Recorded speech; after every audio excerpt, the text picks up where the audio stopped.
Salve, salve galera do terceiro ano, dando continuidade aí, tá? Alguns temas que eu não consegui terminar no segundo bimestre com vocês.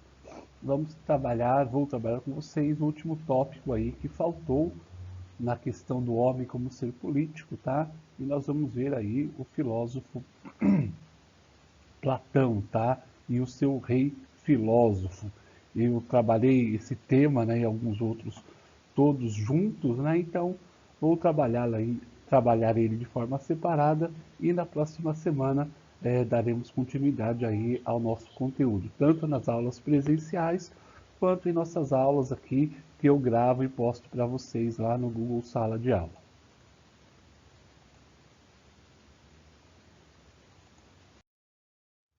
Então vamos lá. A sociedade que Platão defendia, tá? Platão vive aí no século IV a.C. e ele vai defender uma sociedade diferente da que era estabelecida.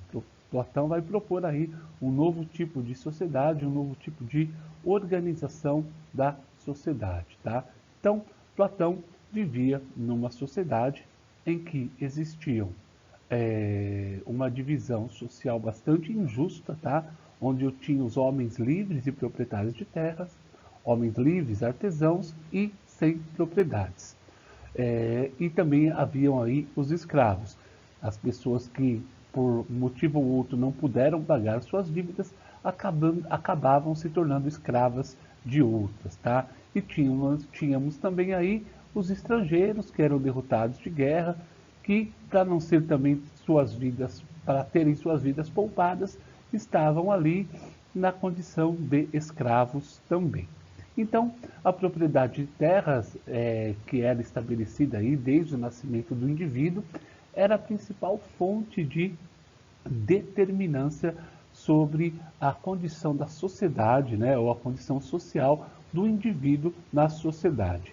Os proprietários de terra, então, eram considerados os homens livres e aqueles que automaticamente também eram cidadãos e tinham direitos políticos, como nós vimos, né, galera, ao longo aí da história da filosofia e na própria história da Grécia Antiga, esses indivíduos tinham aí o direito de votar e participar lá na Ágora, né, participar das decisões políticas. Então, nós tínhamos aí na Grécia Antiga, tá, uma democracia que era direta, porém, ao mesmo tempo, mesmo sendo direta, era uma democracia que excluía a maior parte dos cidadãos e cidadãs. As cidadãs, então, não eram reconhecidas como tal, não podiam participar da vida política.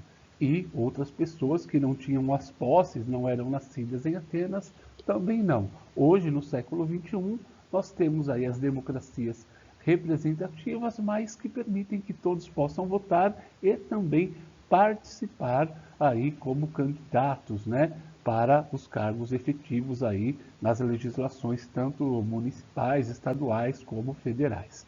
Bom, então, na Grécia nós tínhamos essa separação. Seguindo, tá, o Platão, ele via que a alma humana tinha três partes e queria também fazer com que a sociedade apresentasse essas três características ou três classes, tá?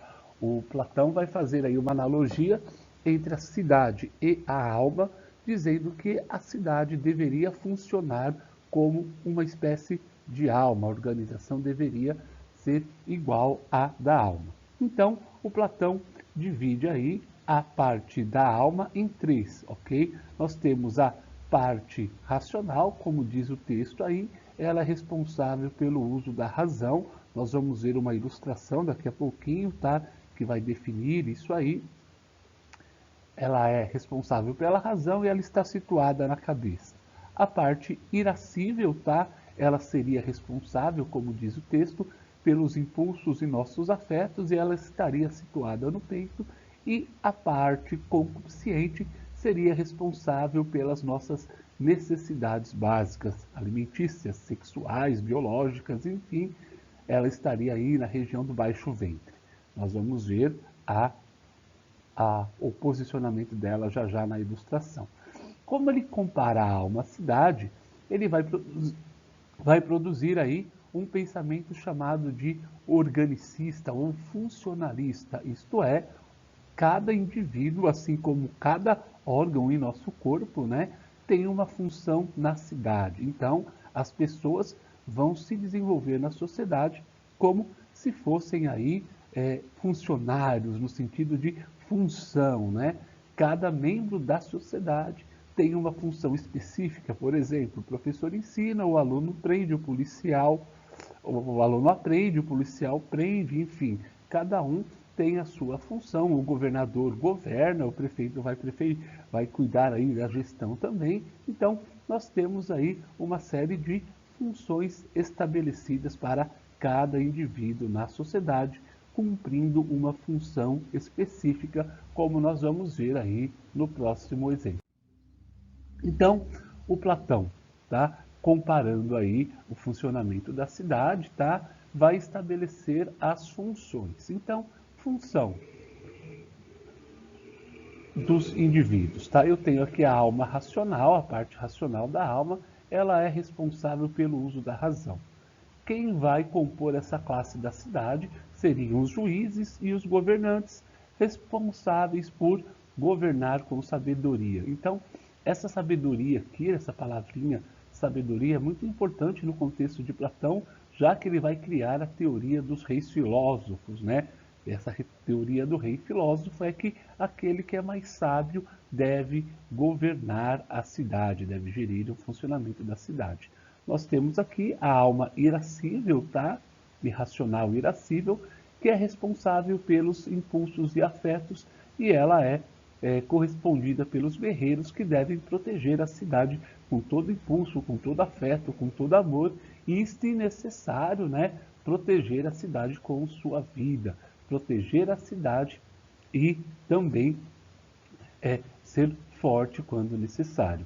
E a alma irascível, ela seria aí, né, a irracional, concupiscente, ela é responsável pelas necessidades básicas, ou seja, na cidade, quem cumpriria essa função seriam os artesãos, os guerreiros, os produtores, os comerciantes, que seriam responsáveis por gerir e para controlar e para satisfazer as necessidades básicas de cada um de nós.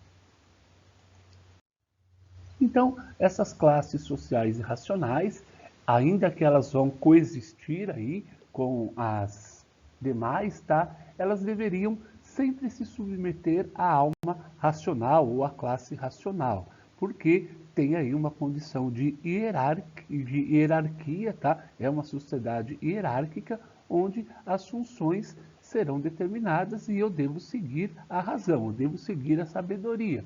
Eu não devo deixar a parte irracional da alma comandar, assim como eu comandar a minha alma, porque seria uma bagunça. Assim como eu não posso deixar um cara que não tem condições para governar. Então, eu tenho aí uma hierarquia das classes, não só da alma, como também da cidade, tá? Os governantes e os juízes vão comandar aí de acordo com aquilo que ser mais adequado, ser mais racional. Os guerreiros vão ser encontrados aí, né, naqueles que têm coragem, e os trabalhadores naqueles que têm as qualidades para a produção de determinados fins, que são fins desejantes, né? Então, a classe seria constituída por meio de um processo educacional, tá? A grande questão é, como eu iria determinar quem seria juiz, quem seria guerreiro, quem seria produtor, por meio das aptidões. As pessoas, por meio de um processo educacional, tá? Por meio de um processo de educação, seriam observadas e, por meio da observação, elas seriam destinadas a serem preparadas para gerir e para satisfazer as necessidades da sociedade, tá? E como na sociedade anterior, a sociedade que Platão questionava, tá? A sociedade que Platão combatia, em que a questão econômica prevalecia, os pais, né, dos ricos pagavam lá os professores, né, os sofistas, que eram mestres na arte do dialogar, da oratória, enfim, para prepará-los para a vida política. Então, Platão acreditava que essa remuneração, essa questão econômica, não era justa para atribuir as funções da cidade. Tanto que Platão vai combater a democracia ateniense ferozmente, uma porque ela era desigualitária, ela não era igualitária, né? Ela não era justa, ela era separatista, ela excluía, enfim, e ainda por cima matou o seu grande mestre Sócrates. Platão vai propor, como nós vamos ver daqui a pouco, uma sociedade baseada no governo aristocrático, onde os melhores governam por meio desse processo educacional e de observação. Bom, então vocês vão responder aqui, tá, pessoal, essas 3 questões e vão me entregar lá no Google Sala de Aula, ok? Então, vocês vão ver aqui qual a diferença entre o conceito de democracia na época de Platão e hoje, qual o papel da propriedade de terras naquele local e quem deveria governar a cidade segundo Platão e por quê.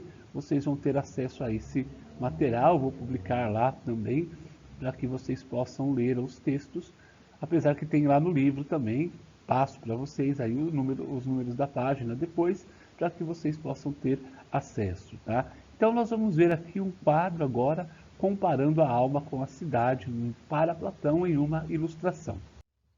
Então, tá? Reparem aqui, como eu falei, a comparação da alma e da cidade. Então aqui nós temos uma alma, a parte racional situada na cabeça, tá? Essa parte aqui, ela vai fazer com que as pessoas, tá? Governem, utilizem da razão e vai deter o poder, tá? Quem detém o poder é aquele que tem a razão, que tem o juízo, que tem a tolerância, que sabe agir em situações difíceis, mediado pela razão. Nós vamos ter aqui, né, a parte irascível da alma, tá? Que seria o tronco, a coragem, os soldados, os guardas corajosos, é aquele que vai defender a cidade. E os membros que vão cumprir as funções, tá, básicas que vão sustentar a sociedade. Existem ilustrações em que a parte concupiscente da alma está localizada nesta região. Essa aqui está colocando como os membros, tá, os que sustentam a sociedade para satisfazerem suas necessidades. Bom, vamos lá. Vocês vão fazer um trabalhinho de pesquisa aqui sobre o funcionamento de pesquisa, tá? O funcionamento do nosso município no momento atual. Então, vocês vão entrar em sites, vão entrar aqui no caso de Mauá, no site da Prefeitura de Mauá e ver alguns dados, né? Quem é o prefeito, quem é o vice-prefeito, quem ocupa determinadas funções. Nós vamos ver aqui agora a continuidade da orientação. Bom, então nós temos aqui, né, como se dá a participação do Estado em nosso município? Quais são os principais desafios do nosso município? Como os cidadãos participam de soluções relativas a esses desafios? Temos os problemas apresentados, tá? E como os cidadãos de Mauá participam para solucionarem esses desafios. E como a escola prepara os estudantes para compreender isso, tá? Como ele faz para enfrentar esses problemas. Então, vocês vão registrar isso e vão me entregar lá no Google Sala de Aula, tá? Então, vocês têm os sites aí que podem ajudá-los a responder a essas questões, tá? Então, vamos seguindo em frente. Para finalizar, vocês vão responder aqui qual o desempenho da educação em nossa cidade. Lembrando que para Platão, a educação era um processo fundamental, tá? Os alunos iriam para a escola numa determinada idade, eles teriam lá o conteúdo de aprendizado, seriam observados pelos professores e direcionados para a função da cidade. Mediante a sua melhor especificidade, mediante a sua melhor qualidade, ele iria aí trabalhar e ser preparado para a função da cidade, tá? E aí na segunda questão que vocês vão responder também, vocês vão procurar num dicionário e colocar a definição da palavra filosofia da palavra sabedoria, tá? Com base na definição. Nossos governantes são sábios? Por quê? Então, nós vamos ver aí os nossos governantes, analisar os nossos governantes e responder, eles são sábios ou não? E essa questão da sabedoria está relacionada ao governo? Será que todo governo age com sabedoria?